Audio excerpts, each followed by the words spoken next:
Earlier this week, Stephen A. Smith went on First Take and said this would be Draymond's last year with the Golden State Warriors. I can tell you right now that Draymond Green is expecting this to be his last year in Golden State. As a Warriors fan, it saddens me to say that I agree with Stephen A. Smith. However, I do not think that Draymond punching Poole will be the reason why.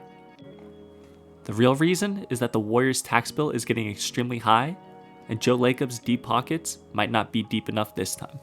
Poole, Wiggins, and Draymond are all looking for contract extensions this offseason. I would love for the Warriors to be able to keep all three, but the reality is they probably will only be able to keep 2 out of the 3. And Jordan Poole is a 23-year-old homegrown talent with star potential.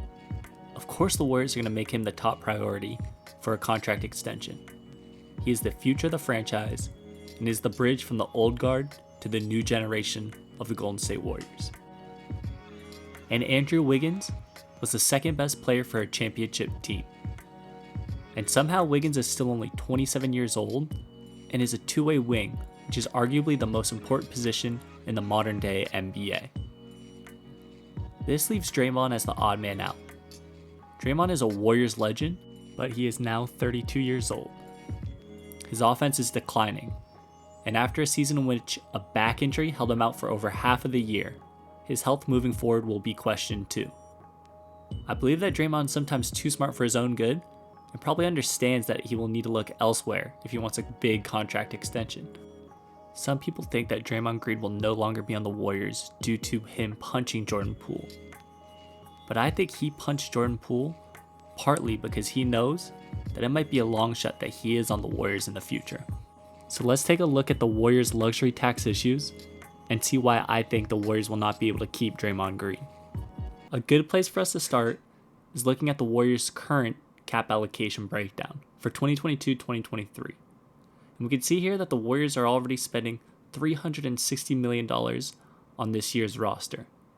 Even though they're not paying the players that much, there's a $170 million tax bill that hurts Joe Lacob's pockets a lot.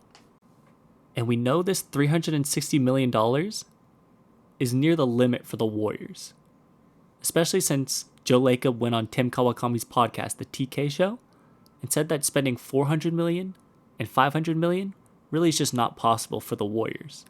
And they proved this by not paying Otto Porter Jr. and Gary Payton III this offseason. So let's see what it would take to re-sign 2 out of the 3 Warriors stars. In this scenario, we'll pay Wiggins and Poole because it is reported that they are the top 2 priorities for the Warriors right now. In this scenario, we'll pay Wiggins 4 years and around $148 million, which would start him off at $33 million in this first season with 8% raises with bird rights. And Jordan Poole's rookie contract extension deadline is October 17th, so we will soon know his first year's salary contract number. But for this exercise, we'll just estimate it at 27.8, which would give him around the ballpark of a RJ Barrett and Tyler Hero contract. And you can see that if the Warriors just keep Wiggins and Poole, they will be around where they want to be spending-wise. It'll just be a $5 million increase to just under $365 million. And we can add Draymond Green to this picture at his player option, just because that's a easy number for us to base his value off of. And if we do, you can see what happens to the Warriors' cap situation. They would have to spend $580 million to keep all 3. And at the core reason, this is why I think Draymond Green is gone next year. The luxury tax and repeater tax are finally going to get to the Golden State Warriors. You may be confused on how Draymond's $27 million contract can result in a tax hit of over $200 million for the Warriors. But this is due to 2 factors of the luxury tax system. First is that the luxury tax is a progressive tax system. So every $5 million you're above the tax line, the tax increases by 25 cents, starting at $150 for the first $5 million you're over the tax line. And once you're over $20 million past the tax line, the rates increase by 50 cents per dollar each $5 million you are above $20 million. And the other reason is that the Warriors have been in the luxury tax for more than 3 out of the last 4 years, which makes them a repeater tax team. And the rates for repeater tax teams are harsher by $1 per dollar spent. So instead of $150 per dollar in the first $5 million, the repeater tax starts at $250 per dollar. So in our example, to re-sign Draymond Green as well as Poole and Wiggins, the Warriors would have to be $63 million over the luxury tax threshold. And you can see how bad the tax gets towards the very end of that luxury tax penalty. From $55 million to $60 million, that $5 million is getting multiplied by 8.25 in luxury tax penalties, which results in that $5 million being $41 million. And this is why it's pretty clear to me that Draymond will not be with the Warriors moving forward. Unless Lacob really sacks up and starts paying a huge tax bill moving forward, which he hasn't seemed to be willing to do so far. But with Draymond's recent controversy with his altercation with Jordan Poole and his declining play, will Draymond even have a free agency market? He believes so, and I think his team leaked it to Stephen A. Smith of where he wants to go. Now, he want to be a Laker. He ain't going to tell anybody that, but don't think I don't know. He'd prefer to be a Laker. Why does Draymond want to go to the Lakers? First of all, Draymond does have that clutch connection with the team with Rich Paul, LeBron, and AD. And second of all, the Lakers have a lot of cap space next year. The only 4 players under contract next year are LeBron, AD, Damian Jones, and Max Christie. And Damian Jones has a player option next year, so they could have even more cap space. But right now, they have $42 million available to spend next offseason. It has been reported that Draymond wants that 4-year, $138 million contract, but I doubt the Lakers would give it to him. But he could still get like a 4-year, $130 million contract, start his salary at $30 million, which is higher than his player option, and be more than happy money-wise. Now, from the Lakers side, would you really want to do this? After adding Draymond Green for this contract, you only have $12 million left in cap space, and you would have to pay Draymond $30 million each year from age 33 to 37. The Lakers won a championship in 2020 with just AD and LeBron surrounding them with good role players. And they struggled mightily last year with a third star because of the declining performance of Russell Westbrook and the fact that their bench was very poor since most of their money was tied up to their 3 stars. The Lakers do have a strong connection with Rich Paul and Clutch, but that might not be enough to get Draymond on the Lakers. However, this offseason, there are a lot more teams with cap space than there was last year. And another team Draymond could have interest in is the Detroit Pistons. And even as recent as this offseason, Draymond has stated that he's always wanted to play for the Detroit Pistons at some point in his career.